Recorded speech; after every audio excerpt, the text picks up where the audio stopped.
In the heart of the wild, where the shadows dance, there roams a hunter with a fiery glance. His aim is true, his spirit bold. In his hands, the power untold. Liquid fire, power of the night.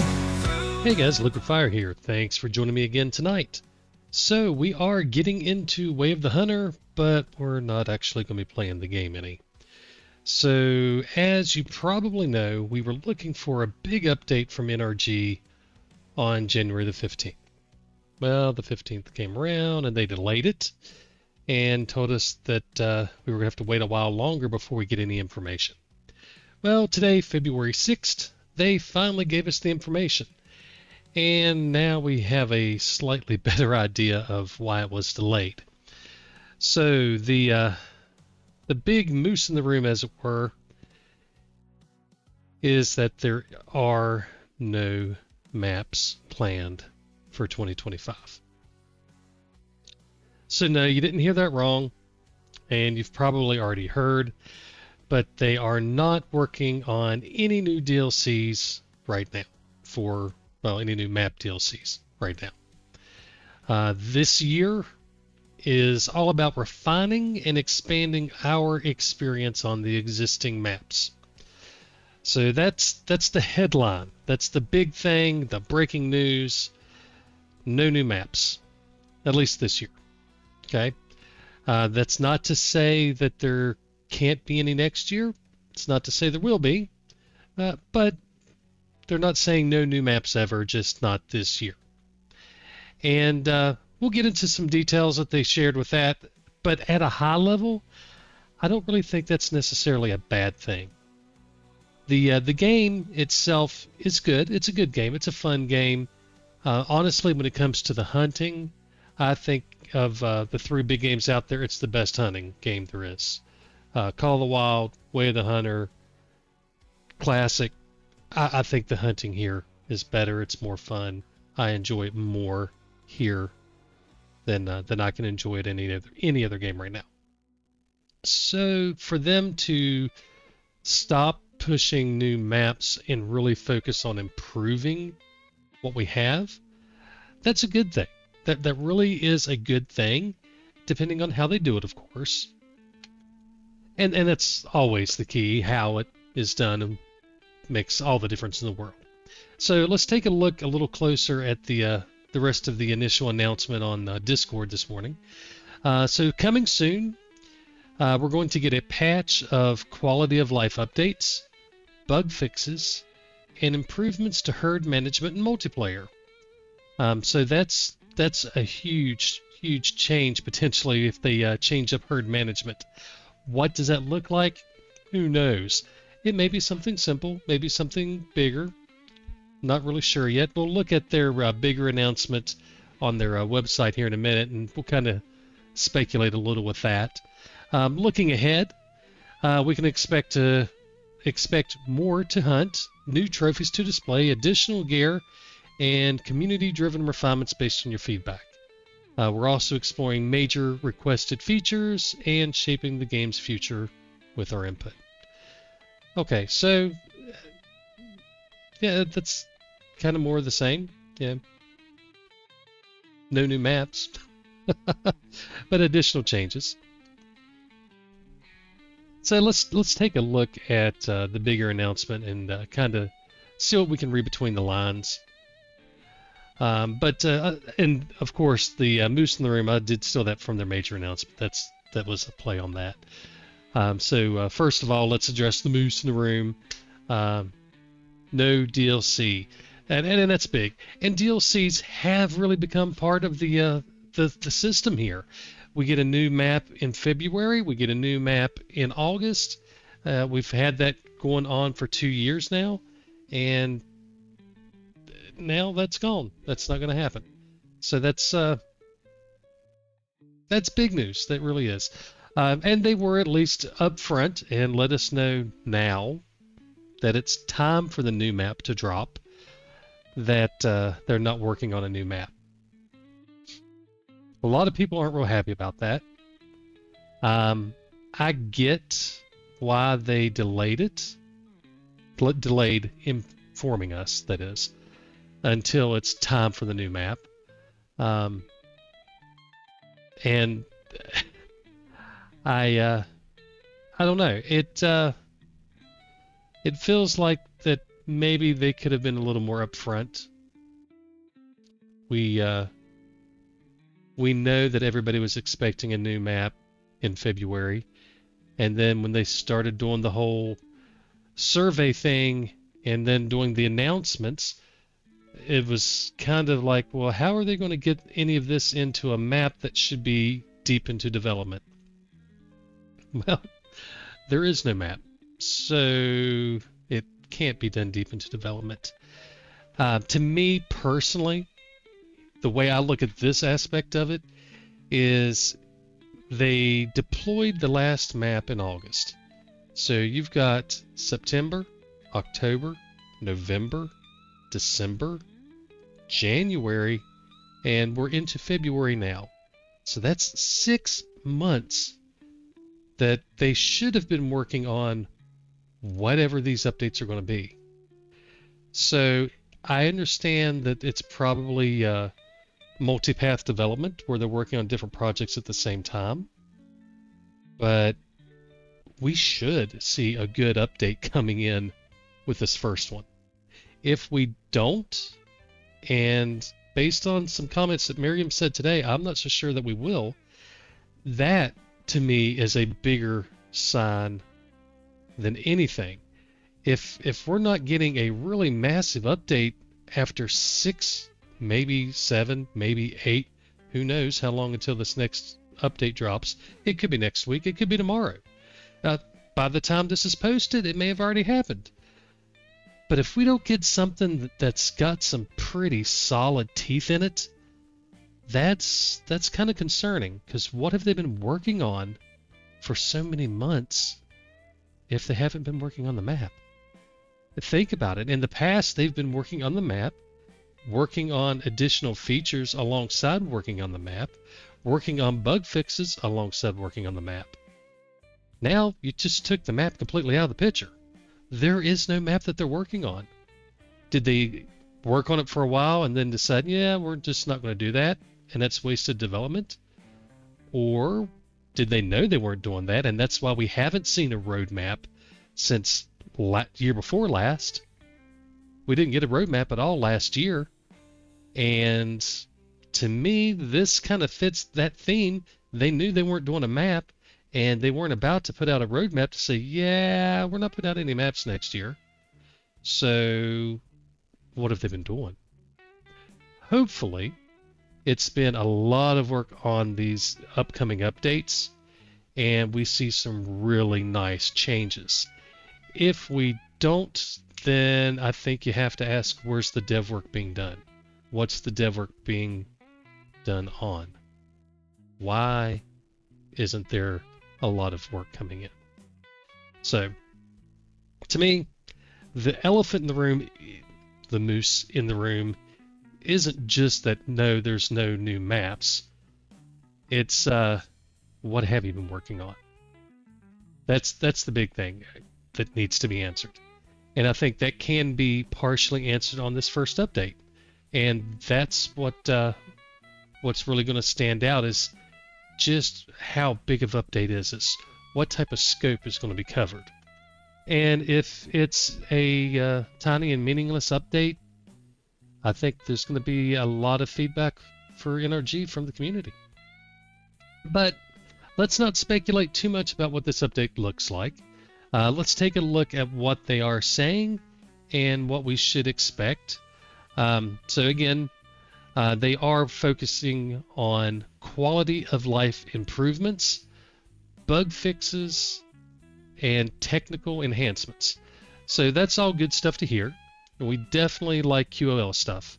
There's no doubt about it. Quality of life is great, and the game needs a lot of quality of life improvements. So that's good.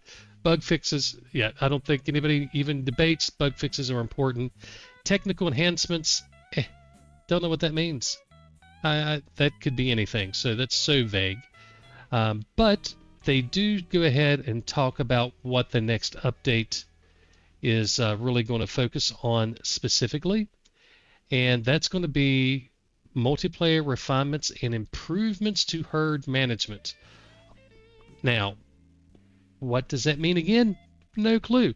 They didn't say anything other than multiplayer refinements and improvements to herd management. No other details were actually given. Now, in chat over the years, we did get info from Michael that at one point they were talking about adding some stats for herd management, which I've been begging for myself, but that never happened. To me, I think one of the biggest things we could get for herd management is a change of the life cycle so that they don't live so long.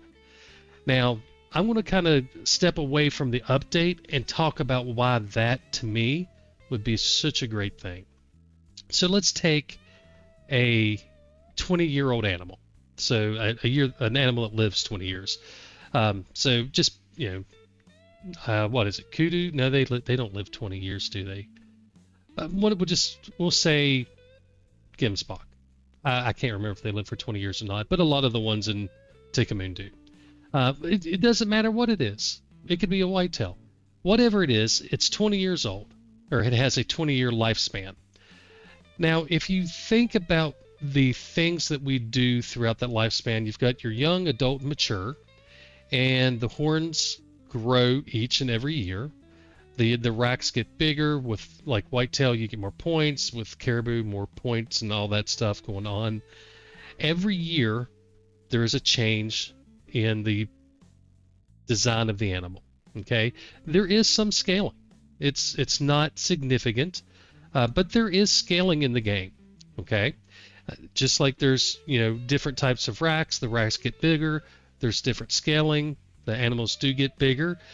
There's also coat changes. So if we think in terms of a young being a lighter colored brown, an adult maybe being a darker colored brown, and then a mature being a even darker brown that turns into a gray, kind of a shrubby brown that turns into a gray. If you think about that in terms of 20 years, there's a lot of little changes that happen over that time frame. So it's really hard to notice. So if you have a bunch of changes as young, a bunch of changes as adult, and a bunch of changes as mature, and it's spread out over 20 years, when you're looking from one year to the next, that's really hard to see. Think about it in terms of a grayscale. So on one end, you have a light gray, and on the other end, you have a dark gray. You've got 20 shades of gray in here. And to go from one to the next, it's a very small change. It's hard to notice that. Now, when they're sitting side by side under equal lighting, when everything's exactly the same, yes, you can see that tiny little difference. But by itself, when you start putting just one or the other, you can't tell which one is the darker, which one is the older. You can't really tell that just by the color. And when we start looking at aging on animals, that's one of the big things that we have to look at, is what the coats look like. So if you look at 20 different colors of gray, it's hard to see that difference side by side. It's even harder when you don't have them side by side. But let's say we go from 20 years to 6. So 2 years adult, 2 years young, 2 years mature. Now we've taken those 20 minor changes and put them into 6 changes, which is bigger. I would be fine with even fewer, 4 or whatever, but we'll just say 2 for each age group, 2 young, 2 adult, 2 mature. Now look at the difference from that first year mature to that second year mature. The same range of changes applied over a shorter age group makes it much more obvious, and you're able to pick up with much more consistency these changes you're able to see them stand out so much more, and everything about the animal would be the same way. Your racks wouldn't have 20 different stages, they would have 6. Your collars wouldn't have 20 different collars in terms of shading for gray and age and all that. There would only be 6. So everything about a shortened lifespan makes it easier to determine the animal. Now, some animals you're still not going to be able to tell, I don't think anyway. Bear, it's going to be really hard. Still won't be able to tell male or female, but at least if they're only 6 years instead of 39 for a black bear, if you mess up, it's not that big of a deal. In a few years, there'll be another one there. And to me, the age is the biggest thing that I would love to see change around herd management. Get rid of these 20-year-old deer. Get rid of these 39-year-old bears, 27-year-old bears. All of these huge, long lifespans, get rid of them. Get rid of them. Cut them down, make it 6 years for everything. I don't care. If you want to do 3 years for some small stuff and 6 years for the bigger stuff, that's a lot better. Anything is better than 39 years when you start thinking about how long it truly takes to age a bear from birth to their last year. All of these changes would help in being able to differentiate different animals in their age groups, picking out their last year to shoot them. All these things would be great. And I hope, God, I hope that that is part of the herd management changes that they're looking to do. I have no reason to believe it is, but I certainly hope it is. And, we've mentioned it in chat and stuff before in Discord, so hopefully they've looked at that and considered the lengths that these animals live as just being too long. It's not even fun. That part of it's not fun. But anyway, back to what is in the update. Multiplayer refinements. God knows there's a lot of stuff that needs to be done in multiplayer. It's just not fun. I don't see how anybody can have a ton of fun in it unless you have your own way of talking and communicating, and it's a toss-up as if it's even going to work. So yeah, they definitely need to spend more time working on multiplayer. Improvements to herd management, that's cool. We don't know. The next thing that they kind of mention is that this is their first step in directly addressing what they've learned from the survey.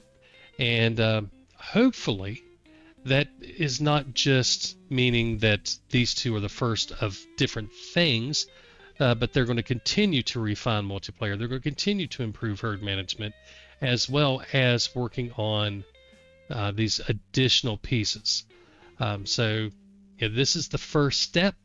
This next update, which will be coming, put it in air quotes, soon. So looking forward to that. The next kind of thing they talk about is the changes throughout the year. So they're going to be rolling out regular updates, and one of the pieces that they talk about is more to hunt. Okay, that's kind of big. So when we think about what they've said in the past, they've always been against adding animals to existing maps. That was something they weren't going to do. Now they're flat out saying there is going to be more to hunt. When they say there's going to be more to hunt and there are no maps being developed, the only option is that they're going to start backfeeding more animals into the existing maps. We have no idea what animals. We can speculate and guess and make probably some educated guesses based on feedback and stuff like that. But it sounds like they are going to start backfeeding some of these maps with new animals. Depending on how that's done, that could be really cool, or it could be a nightmare. More solo animals in Matariki, I don't want to even consider what that looks like. That doesn't sound fun at all. If they adjust the herds and do things in such a way that everything is still balanced, that's cool. That's great. More animals to hunt, all for it. Hopefully there'll be new missions to hunt them and things like that. They also say that there will be more to display, which makes sense, and additional equipment to enhance your experience. So more DLCs with equipment. That makes sense. So that's to me kind of the key of what the next year is going to look like. More DLCs. Not big map DLCs, but tons of little DLCs. And I think that's what we're going to see for the next year. And I really, really hope that it doesn't turn into one of those deals where it feels like a money grab. Outfits, anyone? Kawasaki's towards a lot of people, but Outfits was really, really bad feeling. The outfits are nice looking. They are. I don't have anything against the look of the outfits, but they're not outfits, they're characters. You can't change the shirts, you can't change the pants, you can't make any type of changes. You're just choosing a new character with the same face and name, different outfit. So that's not really an outfit type of change to me. And with the outfits not having any stats tied to them, who cares? I'm sorry. It doesn't matter. It's a first-person game. Yeah, you can go look at yourself through the camera mode. It's a first-person game. Come on. Doesn't matter what you're wearing. If you want to give them gloves or whatever for their hands, go for it. But that type of DLC just doesn't sit well with me. It really just felt like a money grab. It was not pretty. I would not have bought it. Period. No way.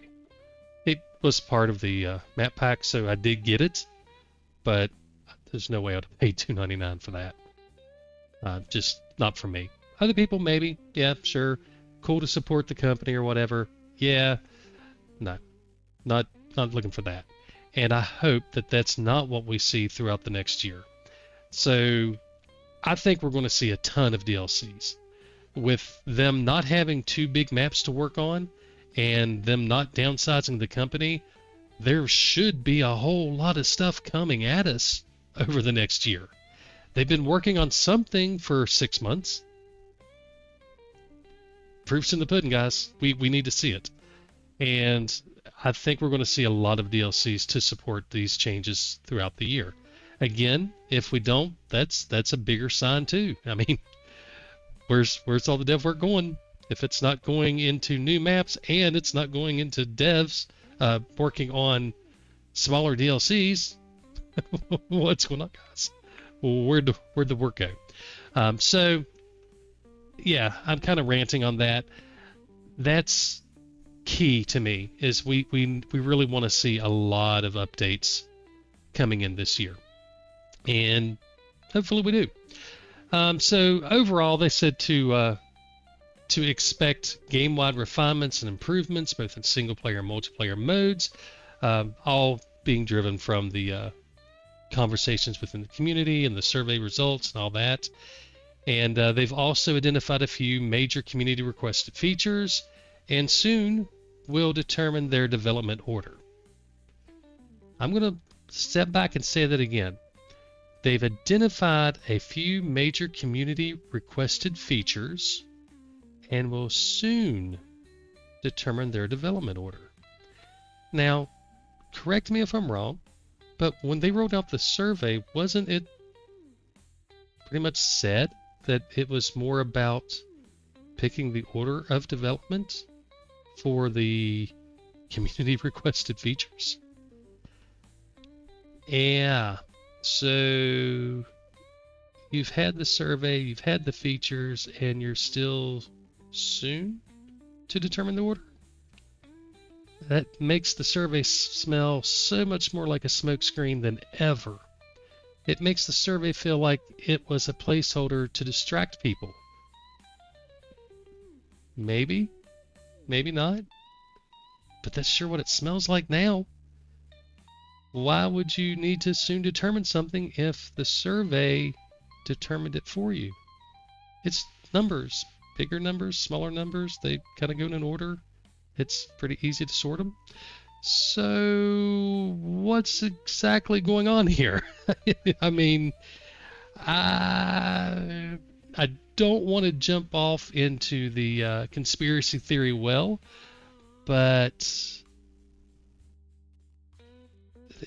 it's interesting that they've yet to determine something that they said they were going to determine based on what we replied to, 2 months ago. So I don't know what's going on with that.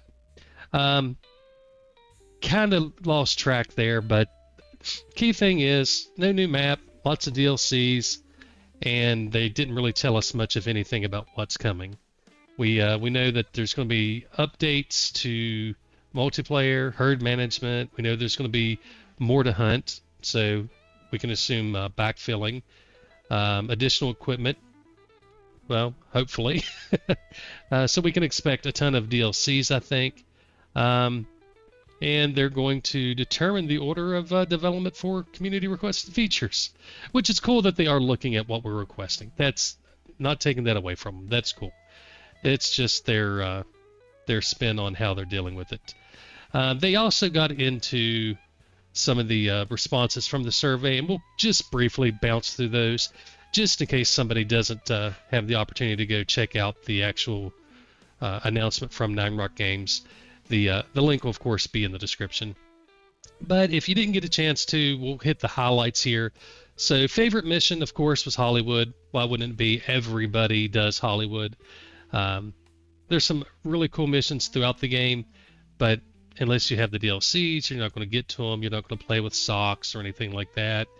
You're not going to do anything, but you have to do Hollywood pretty much. Yeah, technically you don't have to, but it's so early in your gameplay, it's really worth doing, and it's stand out. It's a part of the lore of the game. It's something that happens so early that it really stands out. It's one of the first things you're going to taxidermy. So, and for a lot of people, you can't get rid of it if you want to. So there's a lot of reasons why Hollywood would be the top mission, and it's not a bad mission. And yeah, it makes sense. So story mission rewards. This one is kind of interesting, and I like that they got into this. But what I found interesting, so they say, as for story mission rewards, most respondents enjoy the thrill of unlocking special weapons and rewards. What a nice surprise. I don't know why that's so surprising. People like rewards. They're thrilled that we are enjoying those sweet rewards. So hopefully that means they recognize that people like to be rewarded for their work. I don't know. Hopefully they realize that now, and they can use missions and chains and stuff like that to give us additional gear throughout the game. It's always nice to work through a nice long chain to get something. No stupid missions like surf scooter or surfs up. There we go. No stupid missions like that, please. That goes against the ethics of the game. Everything about the game is ethical hunting and blah blah blah, and then they're like, oh yeah, shoot this bird over the water with a crossbow. What? No, nothing about that matches everything you've been complaining about. Yeah, it's not poaching, okay, but it's not ethical hunting. Who's going to say that shooting a bird with a bow across the water is ethical? Whatever. No stupid missions. And stop with the 5-star missions. That's not a mission. That's luck. That's herd management that you've been working on. Yeah, okay, maybe that's not luck in that regard, but that's not a mission. Shooting them through the heart at 200 yards, okay, that's a mission. So stop with the 5-star stuff. That's just annoying. Stop with the stupid stuff like Surf's Up, shooting surf scooters over the water with a crossbow. That goes against the game's core. But the good thing is that 80% of the respondents are positive or neutral about story-locked special weapons and rewards. So 80% of us are like, yeah, that makes sense. The next thing, people were satisfied with gameplay. So 73% were extremely or very satisfied. So that's good to see. Audio preferences, this one just kind of baffles me. 92% enjoy having audio. Okay. 7% keep the audio down to a minimum. So depending on what type of audio, that kind of changes for me. If it's ambient audio, yes, I keep that down to the minimum. If it's in-game audio, no, I keep that cranked up loud so that I can hear things. So, but yeah, most people like to have some sort of audio.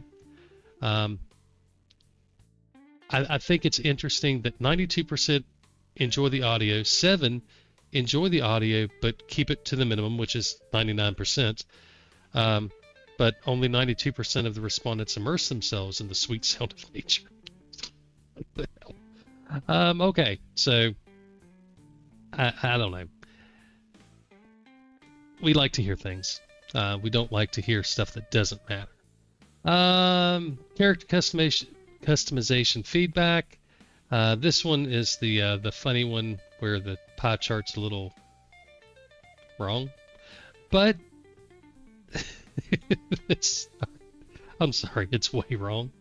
But that people are more interested in weapon customization than clothing options, and more than physical features, and more than other stuff. So 44%, which this is 44%, and this is 7. 16 and 34. Yeah. Anyway, people would like to be able to customize stuff. Yay. Vehicle preferences, off-road or UTV, who cares? UTV's the way to go in terms of zipping around. The Jeep is fine. Whatever. 53% prefer the UTV. I'm actually surprised in that number. I would have expected the UTV to be higher, especially with all of the marketing behind, all the branding behind, all of the work put into the Kawasaki's. How are they not super high on this, unless maybe they are the off-road vehicles? I don't know. Either way, the UTVs did win out. So this wasn't something I thought about while I was actually recording everything, but I don't even remember there being a question about which vehicles we prefer in the survey. So I wonder if maybe this came just from Facebook. So I don't know. Maybe it's something that the Facebook crew answered and nobody else did. I don't know. I don't remember seeing it. I looked through the screenshots I had of the survey and didn't see anything about it. So I don't know. And maybe off-road vehicle means the Kawasaki's, and everybody loves the Kawasaki's and the UTVs, and nobody likes the Jeep. I don't know. Just puzzled about this one now that I'm thinking about it after the fact. Rare fur. So this one is interesting. So 44% haven't encountered any rares, so they can't say if they're satisfied with the frequency. 34% are happy with the frequency. 16 think this should be more frequent, and 7 they should be less frequent. So 44 haven't encountered many rare furs. Okay, that's fair. And let's go back to what they say about it, though. Most hunters agree that 5 rare fur encounters after 50 hours of gameplay is the sweet spot. Okay, so that's this chart over here. So 5 rare furs is the sweet spot. Okay, and that's what we would consider ideal. So they're saying that 5 after 50 is a sweet spot, and then we're committed to delivering more of these memorable moments. So I think that they're saying that currently we're not averaging 5 for 50, which is 1 for every 10 hours. I don't know. But it certainly sounds like they're planning on increasing the number of rares based on them saying they're committed to delivering more of these memorable moments. And you know what? I'm okay with that. I see a fair number of rares personally, but I put in a fair amount of time too. A casual player getting maybe a couple hours in a week, having more rares around would probably be better for that particular player. So I'm not against it being increased a little bit. I don't want it to be like it was. It was way too many. So we'll see. It sounds like things are going to improve in that front in terms of the numbers. I'm hoping that we see a lot more in terms of actual rares available. So don't increase it per animal is what I'm hoping. So 5 encounters over 50 hours, if that number goes up, or whatever the number it is goes up, that's one thing if they're just increasing the spawn rate of rares. But if they're adding in additional rare animals, that's a completely different feel. So I don't want to see more melanistic mule deer, more albino whitetails. I don't want to see more of them. But if they want to add in albino badgers, if they want to add in albino bears, whatever they want to do, if they're adding in additional animals to increase the rare fur encounters, I'm 100% for that. And I think that would be a nice change. And hopefully that's going to be the approach. Again, they're not saying anything. So basically they kind of wrap things up. While there's no new map in the Crosshair, more content, more equipment, gameplay improvements are definitely in the pipeline. And that's good. I'm a huge fan of quality of life updates. I'm a huge fan of bug fix updates. I'm a huge fan of things that make the game better. So to me, not having new maps come in isn't a big deal. It's not a major concern. Now, if they go into next year and say, yeah, no new maps, okay, that's different. But there's been a lot of gloom and doom lately. People thinking, oh my gosh, the game is dead. It's over. There's nothing more coming. They've spent entirely too much effort on things to keep people around. Ammo. There was a huge amount of effort put into the ammo. They got it wrong. They spent a huge amount of effort to try to fix it multiple times, and then finally had to go in and do a complete rebalance of every single weapon in the game. Why do you do that if you don't intend on improving and continuing the game longer term? What would be the purpose? This is not a subscription-based game, so once somebody buys it, once somebody gets all the DLCs, you're not getting any more money out of them unless you give them something new that they want. Giving them ammo changes does nothing if there's nothing else coming down the pipe. Now, giving us ammo changes that work well is a big thing if there is more coming down the pipe.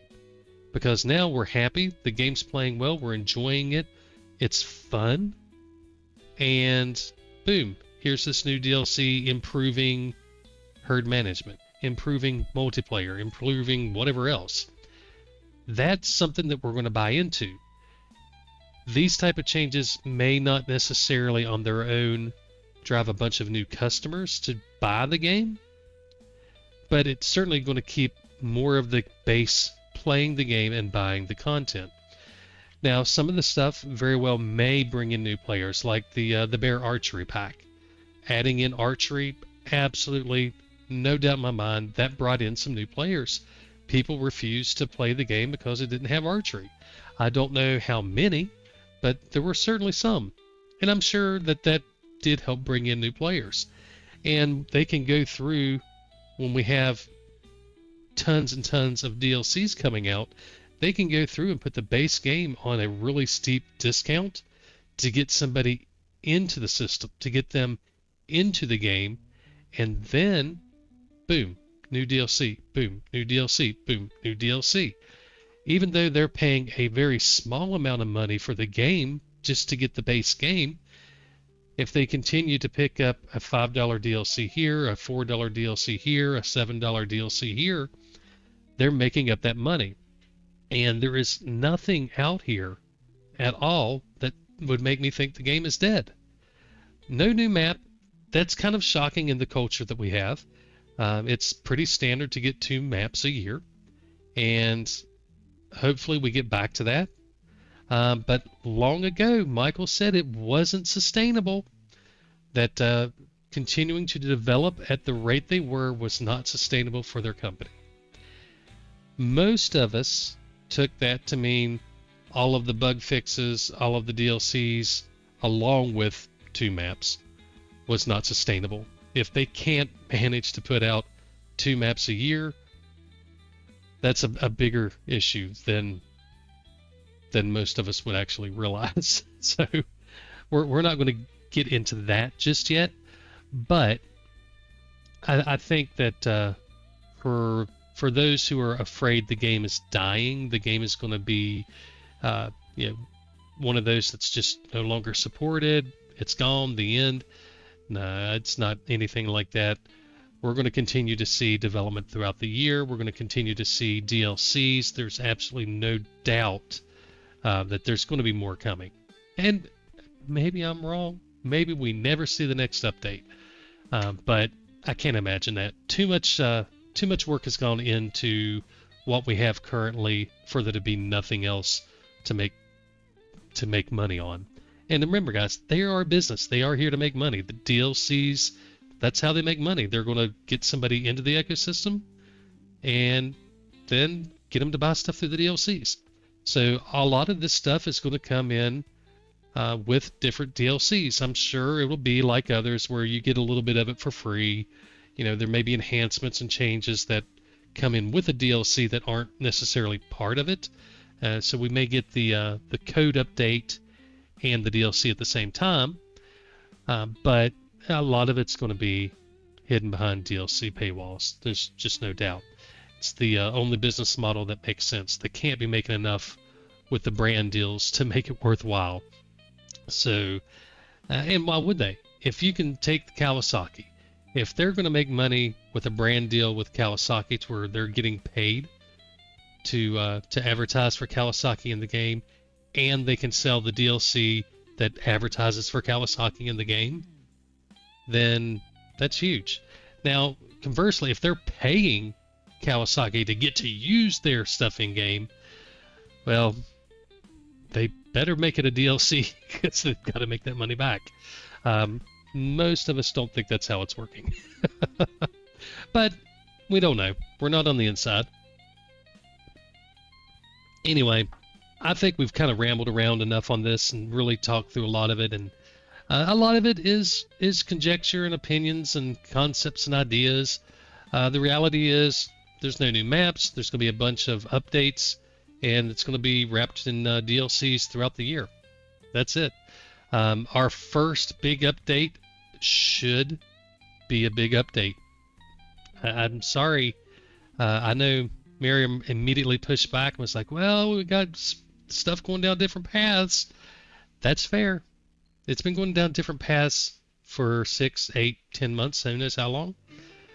If not, I think there's some explaining to do, because where's the work going? Is there a new game in the works? Is the team split now working on different things? Are they helping out on the mobile game? What's going on? Where are we at? If we get a minuscule update after waiting months, I mean literally months and months and months, while we're waiting for a map, if we get this little tiny update and it's not kind of knock your socks off, I think you're going to see the community be really upset again. Worse than they were waiting for any information. If we wait for 8, 9, 10 months and it's a very minimal update, I think that's probably a bad sign. So we'll see. Anyway, that's it. We're done. We're going to wrap this up. Hopefully we see an update in the next little bit, and we get to see what these changes are for herd management. I'm super excited to see what they're doing there to improve that. And something that's just kind of jumped out at me while I was sitting here looking at the update. These in-game shots, they look freaking gorgeous. I don't think that things look that good on my screen. Oh, never mind. It's because it was shrank down. That's why they look so good. Alright, so disregard that. I was like, man, this stuff looks really, really good. Well, yeah, of course it does. It was half the size that it normally is in game. I apologize. I just got sidetracked by that. Just scrolling through to make sure I didn't forget anything that I wanted to touch on. So yeah, that's it. We're done. We're going to wrap this up, and hopefully we see something new soon. All right, guys. Y'all have a good night. God bless, and happy hunting.